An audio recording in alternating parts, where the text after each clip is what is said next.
For years, Amara felt like the black sheep of her family. No matter what she did, it was never enough for them. When she tried small jobs, they said she was wasting time. When she talked about starting a business, they laughed and called it another one of her impossible dreams. At family gatherings, her cousins were praised for their careers while Amara sat quietly at the corner of the table, pretending the comments didn't hurt. But while everyone believed she was failing, Amara was quietly building something of her own. She started small. At first, it was just helping travelers find affordable places to stay along the coast. She worked late nights answering emails, learning marketing, and studying tourism trends online. Some days she barely slept. Other days she wondered if her family was right about her. Still she kept going. Little by little, her tourism service started growing. Travelers recommended her to others. Small ghost houses began working with her. What started as a tiny idea slowly turned into a real business. Then one day, after years of saving and planning, Amara did something even she once thought was impossible. She bought a luxury oceanfront villa on the Durban coast. The house sat right above the waves, with wide glass windows and a long balcony facing the ocean. She named it Azure Tide Villa. It wasn't just a house. It was proof of every sleepless night, every sacrifice, every moment she refused to give up. For the first time in her life, Amara felt proud. But the moment her family found out, everything changed. The same people who once mocked her suddenly started visiting. They walked through the villa like they had always belonged there. Her parents looked around the rooms, nodding with approval. Then her father said something that made Amara's chest tighten. "Family property belongs to everyone." Her mother smiled and added softly, "You didn't build this alone. We're family." Amara forced a small smile, but deep inside, something didn't feel right at all. The villa she fought so hard to build was suddenly starting to feel like it wasn't fully hers anymore. A few weeks later, Amara had to travel to the city for a short business trip. It was supposed to be a quick weekend. She had meetings with 2 travel agencies that wanted to partner with her tourism company. Before leaving, she walked through Azure Tide Villa one last time, checking everything the way she always did. The morning sun was shining through the glass walls, and the ocean waves were crashing gently below the balcony. She smiled to herself. Every time she looked at the villa, it still felt a little unreal. This place had once been only a dream in her notebook. She locked the front door, handed a quick set of instructions to the security guard at the gate, and left for the city. The meetings went well, better than she expected. By Sunday evening, Amara was already imagining new tour packages and future guests staying at the villa. She drove back along the coastal road feeling hopeful and excited. But the moment she reached the gate, something felt strange. The security guard avoided eye contact when he saw her car. His posture looked stiff, almost nervous. Amara slowed down and rolled down the window. "Everything okay?" she asked casually. The guard hesitated before opening the gate. When Amara parked and walked to the front entrance of the villa, she froze. The door was locked. Not just locked. The lock had been changed. For a few seconds, she simply stared at it, confused. She took out her keys and tried them anyway. They didn't fit. Her heart started beating faster. She turned back toward the security guard, who was now standing a few steps away looking uncomfortable. "Why isn't my key working?" Amara asked. The guard rubbed the back of his neck nervously. "Ma'am, your parents came yesterday," he said quietly. Amara blinked. "My parents?" He nodded slowly. "They told me they needed the keys. They said they're handling the property now." For a moment, Amara thought she had heard him wrong. "Handling the property," she repeated. The guard looked even more uneasy. "They said it's family property and that they would be managing things from now on. They took the spare keys and asked me not to let anyone enter without their permission." The words felt unreal. Amara turned back toward the locked door of the villa, the house she had worked years to buy, the house she named, the house she paid for with every sleepless night. And now she was standing outside it like a stranger. A cold shock spread through her chest as one terrifying thought slowly settled in her mind. Her own parents had taken control of her villa, while she was gone. That night, Amara couldn't sleep. She sat in her car for almost an hour outside the gate, staring at the villa. The lights inside were on, even though no one had told her anyone would be there. It felt strange, like the house no longer belonged to her. Finally, she drove to a small hotel nearby and booked a room for the night. Her mind kept racing with questions. Why would her parents take the keys? What were they planning? The next morning, Amara woke up to several notifications on her phone. First, she ignored them, but when the messages kept coming, she opened one of them. It was a post on social media. Her cousin had uploaded a video. Amara clicked on it. The moment the video started playing, her stomach dropped. The camera slowly moved across the balcony of Azure Tide Villa. Workers were setting up large white tables and elegant decorations. Strings of lights were being hung across the garden facing the ocean. A stage was being built near the pool. The caption under the video read, "Preparing for Uncle Thambundlovu's big reception tonight at his oceanfront villa." Amara froze. Her oceanfront villa. She kept scrolling. Another post appeared. This time it was a photo of her father standing proudly in front of the entrance gate, talking to two well-dressed businessmen. The caption said, "Mr. Thambundlovu showing guests his beautiful coastal property." Her hands started shaking. More posts kept appearing. Relatives were excitedly sharing invitations. People were talking about the luxury reception happening that evening. Some local business owners were even commenting about how impressive the property looked. Not a single post mentioned Amara. Not one. According to everyone online, the villa belonged to her father. Her chest felt tight as the truth slowly became clear. This wasn't just about taking the keys. Her parents had planned something much bigger. They were hosting a huge reception at her villa without her permission, inviting relatives, wealthy businessmen, and important guests. And they were telling everyone that Thambundlovu owned the place. Years of her struggle, years of sleepless nights, sacrifices, and hard work. Now her own family was standing in front of the world, pretending it had all been theirs. Amara lowered her phone slowly, staring at the screen in disbelief. For the first time she realized something painful. Her family wasn't just ignoring her success. They were trying to erase her from it completely. For a few hours, Amara just sat there in the small hotel room, staring at her phone. The videos of her villa kept playing in her mind. Her father laughing with guests. Workers decorating the balcony. Relatives proudly posting about a reception that didn't even belong to them. At first, anger rushed through her chest. She wanted to drive back to the villa immediately and demand answers. She imagined confronting her parents in front of everyone, but then she stopped herself. Amara had spent years building her life step by step. She had learned something important during that time. Reacting in anger often made things worse. So instead of rushing to the villa, she took a deep breath and picked up her phone again. This time, she called someone who had helped her with every important contract in her business. Her lawyer.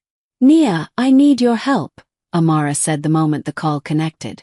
On the other side of the line, Nia Okoye listened quietly as Amara explained everything, the locked door, the missing keys, and the reception party being planned in her own house. There was a short silence. Then Nia spoke calmly. "Amara, don't panic," she said. "Let me check the property documents again." An hour later, they met at Nia's office in the city. Papers were spread across the desk. Contracts, purchase agreements, ownership records. Nia flipped through the documents carefully before sliding one page toward Amara. "Here it is," she said. Amara looked down at the official paper. Her name was written clearly across the ownership title. The villa legally belonged to Amara Ndlovu. No partners. No shared ownership. No family claims. Only her. Nia leaned back in her chair. "Legally, they have no right to control that property," she said firmly. "Not the keys. Not the events. Nothing." Hearing those words felt like a weight lifting from Amara's chest. For the first time since seeing those social media posts, she felt calm again. Her parents might be pretending to own the villa, but the law said otherwise. Nia studied her expression carefully. "What do you want to do?" she asked. Amara didn't answer immediately. She stared at the window for a moment, thinking about the reception that was being prepared at her house. Then a quiet idea formed in her mind. Instead of stopping the party, She would attend it, but not the way her parents expected. A slow smile appeared on Amara's face. "They want a big reception," she said softly. "Let them have it." Nia raised an eyebrow. Amara picked up the property document and folded it carefully. "I'll go to the reception tonight," she said. "But this time, everyone is going to learn who really owns that villa." By the time the sun set that evening, Azure Tide Villa looked completely different from the peaceful home Amara had left a few days earlier. The entire oceanfront property was glowing with lights. Long strings of golden bulbs were hanging across the garden, reflecting softly against the dark ocean behind the villa. Music floated through the air while waves crashed gently against the rocks below. Expensive cars lined the driveway outside the gate. Inside the villa, the reception was already in full swing. Guests stood in small groups across the balcony, holding glasses of champagne and admiring the view. Some of them were local businessmen, others were relatives who had traveled from different cities. Waiters moved between the tables carrying trays of drinks and appetizers. Everyone seemed impressed. "This place is incredible," one guest said while looking out at the ocean. "I heard Mr. Ndlovu just bought it recently," another man replied. Near the center of the room, Amara's father, Thamba Ndlovu, was enjoying every moment of the attention. He walked confidently from group to group, proudly showing people around like the villa had always belonged to him. "Come, come," he said to a group of businessmen, leading them toward the balcony. "You have to see the view from here. The ocean looks even better at night." The men followed him, nodding with admiration. "This property must be worth a fortune," one of them said. Thamba smiled proudly. "Well," he said, lifting his glass slightly, "hard work pays off." Across the room, Amara's mother stood with a group of relatives who were whispering excitedly about the villa. One of the women asked, "Did Amara really buy this place first?" Her mother gave a small dismissive laugh. "Oh please," she said, waving her hand lightly. "Amara couldn't manage something like this on her own." The relatives leaned closer, listening. "So we stepped in," her mother continued confidently. "We took control of the property before things got messy." The women nodded, clearly impressed. "Well, you did the right thing," one of them said. "A place like this needs proper management." Across the villa, conversations continued, music played, and glasses clinked together. No one questioned the story. No one asked where Amara was. Then suddenly, the large front doors near the entrance opened. First, only a few people noticed. A woman had stepped inside quietly. She stood there for a moment, looking around the room, at the lights, the decorations, the guests laughing under the roof of the house she had worked so hard to buy. It was Amara. Slowly, whispers began moving through the crowd. Some guests turned their heads. Others recognized her immediately. The music was still playing, but the room had grown noticeably quieter. Amara stood calmly near the entrance, her expression steady as dozens of eyes slowly turned toward her. For a few seconds, the room stayed strangely quiet. Guests looked from Amara to her parents, clearly sensing that something wasn't right. A few people whispered to each other, trying to understand why the daughter of the host was standing alone at the entrance like an unexpected guest. Amara slowly walked a few steps inside the villa. The soft lights reflected off the glass walls, and the sound of the ocean drifted through the balcony doors. For a brief moment, it felt like the house was welcoming her back. Then her father noticed her. Thamba Ndlovu's smile immediately disappeared. His face tightened with anger as he pushed his way through the crowd toward her. "What are you doing here?" he asked sharply. The music was still playing, but several guests had turned their full attention toward them now. Amara kept her voice calm. "I came to see what was happening in my house." Few people exchanged confused looks. But her father didn't even hesitate. "This is not your house anymore," he said loudly enough for people nearby to hear. A murmur spread through the room. Before Amara could say anything, her mother walked over as well. Her expression was cold, almost annoyed, like Amara had just interrupted something important. "This event is not for you," her mother said quietly but firmly. "You shouldn't have come." Amara felt dozens of eyes on her. Some relatives standing nearby started whispering to each other. One of her aunts chuckled softly, shaking her head.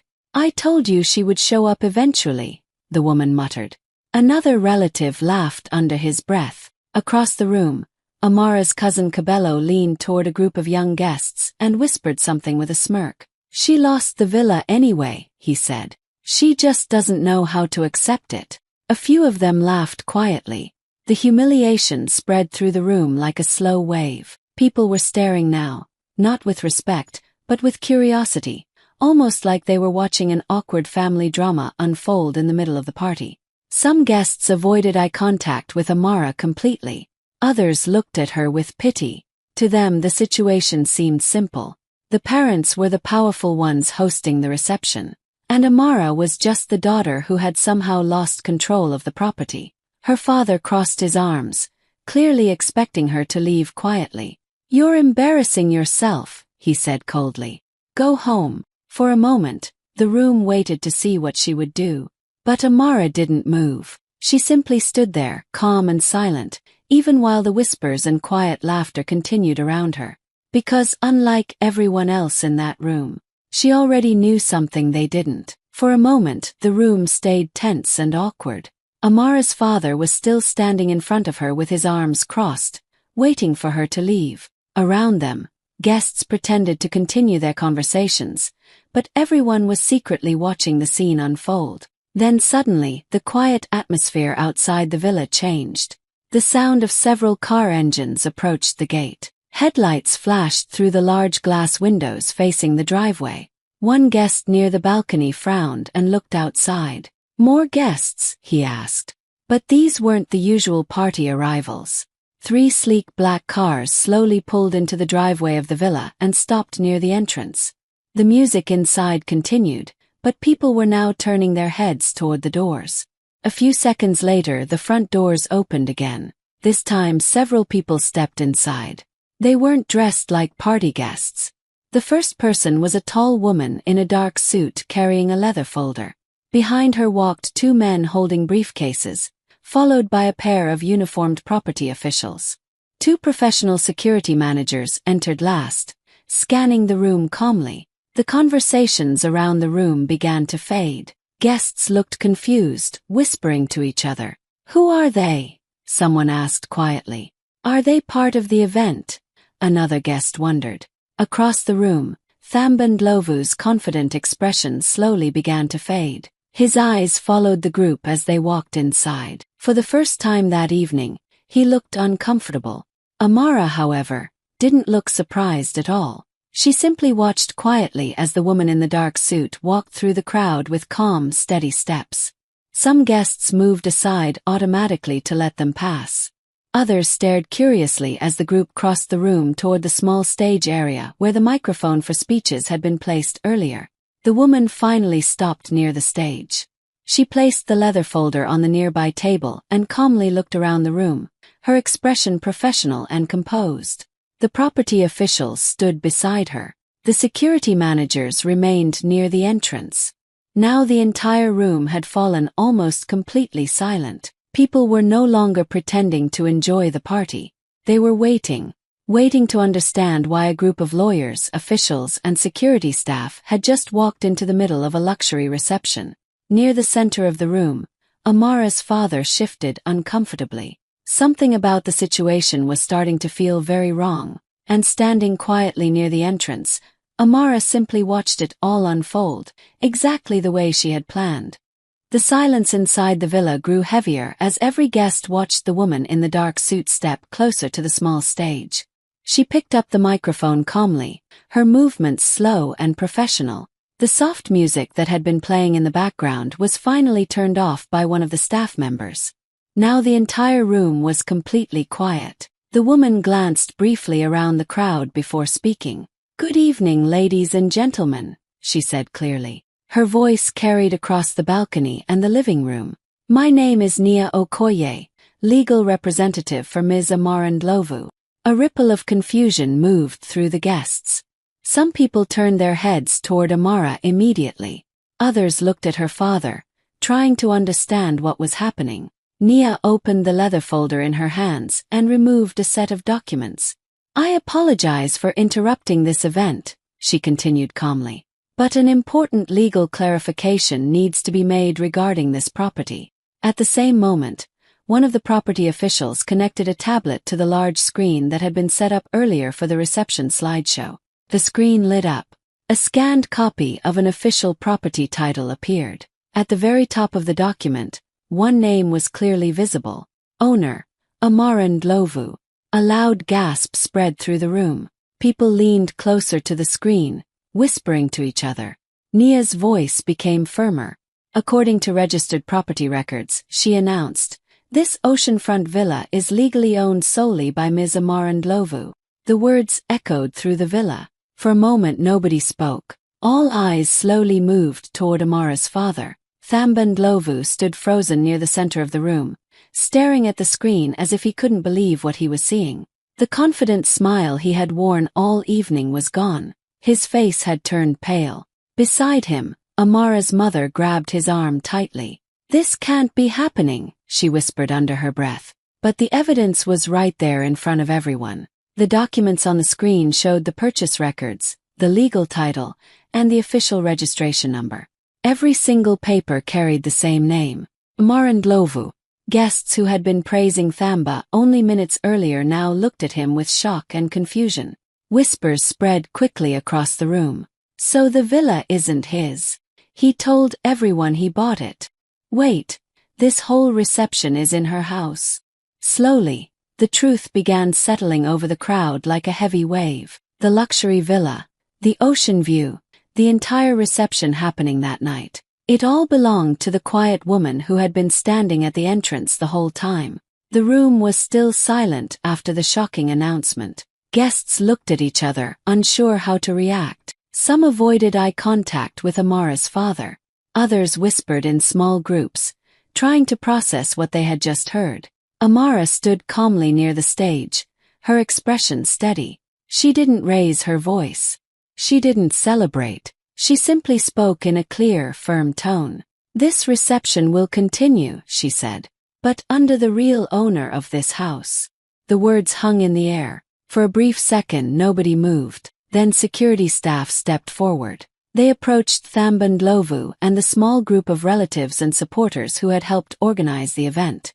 The security team was professional, not aggressive. "Sir, please come with us," one of the security managers said politely. Thamba's face tightened with anger and embarrassment. "This is ridiculous," he muttered. His wife tried to speak, but the security staff guided them toward the exit. No shouting, no public scene, just a quiet escort out of the reception. Guests watched in uncomfortable silence. Some looked shocked. Others avoided the situation entirely, pretending to check their phones or admire the ocean view. A few relatives followed the security team, unsure what to do. Within minutes, the group that had claimed ownership of the villa was no longer in the room. The doors closed softly behind them. The party atmosphere was gone. Music still played faintly in the background, but it felt distant now. Guests stood awkwardly, holding their drinks. Nobody knew whether to continue celebrating or leave. Then something unexpected happened. A single person clapped. It was quiet at first, just one pair of hands. But then another person joined, and another. Slowly the applause spread. Not loud, not dramatic, but meaningful. Guests who had witnessed the truth understood what they were clapping for. Not humiliation, not revenge, but the moment of clarity. The moment the real ownership of the villa had been revealed. Amara didn't smile widely or soak in the attention. She simply nodded slightly in acknowledgement. The reception continued, but it was different now. No longer a party built on false claims. No longer a celebration of someone else's success. It became something else. A quiet recognition that the truth had finally been spoken. And for the first time that evening, the guests looked at Amara with respect instead of doubt. The party slowly returned to a calmer mood. Music played softly again, and guests began speaking in small groups. But the atmosphere had changed completely. No more loud boasting or uncomfortable stares. People now approached Amara with respect, offering small words of apology or appreciation. Some said they hadn't known the full story. Others praised her for staying calm and handling everything with dignity. Her parents were no longer in the room. The reception continued, but under different energy, a quiet understanding that the truth had been revealed. Guests who once listened to her father's claims now spoke politely to Amara, asking about her business and the villa. They realized the person they had underestimated was the actual owner all along. By the next morning, news spread quickly. Local media outlets and social media headlines told the story. Parents tried to steal daughter's oceanfront villa. Truth revealed at their own reception. The article described what had happened, showing documents and eyewitness accounts. People online shared opinions, some shocked, others supportive of Amara. Many praised her for handling the situation without public shouting or cheap drama. She had let the facts speak for themselves.